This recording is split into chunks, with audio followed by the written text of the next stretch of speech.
The disappearance of Emanuela Orlandi remains one of the darkest and most unsettling mysteries in modern Italian history. A case where facts dissolve into shadows, and every answer seems to open new, deeper questions. On June 22, 1983, Emanuela, a 15-year-old girl and a citizen of Vatican City, vanished in the heart of Rome after attending a music lesson, leaving behind no clear trace of what had happened to her. At first, it appeared to be a tragic but ordinary missing person case, yet within days it transformed into something far more complex and disturbing, as anonymous phone calls, cryptic messages, and contradictory claims began to emerge, suggesting that her disappearance might not have been random at all. From the very beginning, the case was surrounded by an atmosphere of ambiguity.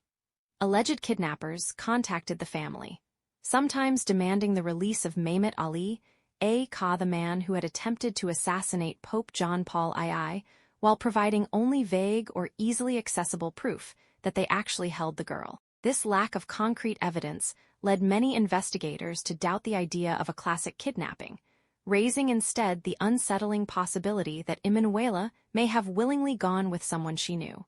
Someone connected, perhaps, to the very environment in which she lived. Over the decades, countless theories have emerged, but some have persisted more than others, especially those involving the Vatican itself. One of the most widely discussed hypotheses suggests that Emanuela became entangled in a scandal hidden within the walls of the Holy See, possibly linked to sexual abuse or internal misconduct, and that her disappearance was orchestrated to silence a dangerous secret. This theory gained renewed attention years later, when allegations surfaced that a high-ranking cleric may have approached her shortly before she vanished, fueling suspicions of a cover-up at the highest levels. Another enduring and equally troubling theory connects her disappearance to the murky financial dealings of the Vatican during the early 1980s, particularly the collapse of Banco Ambrosiano and its ties to organized crime. According to this hypothesis, Emanuela was kidnapped by members of the Banda della Magliana, a powerful Roman criminal organization, as leverage against the Vatican either to recover lost money or to exert pressure in a hidden financial conflict. In this version of events, the girl becomes a pawn in a much larger game involving corruption, money laundering, and alliances between the church and the underworld, a narrative that many find disturbingly plausible given the historical context.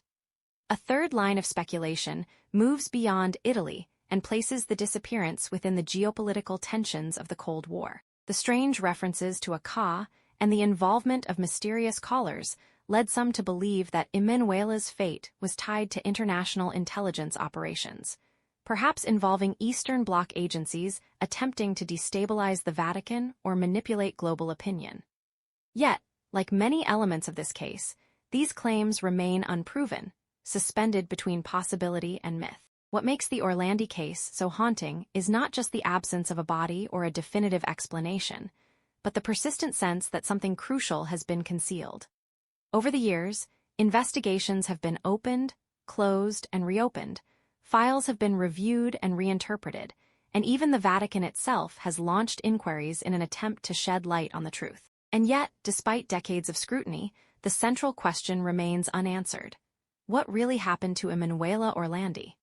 In the end, her disappearance lingers as a story suspended between reality and secrecy, where whispers of hidden scandals, financial intrigues, and silent institutions continue to echo through time. It is a mystery that refuses to fade, not only because a young girl vanished without a trace, but because the shadows surrounding her fate seem to lead back to places where truth is hardest to reach and perhaps hardest to reveal.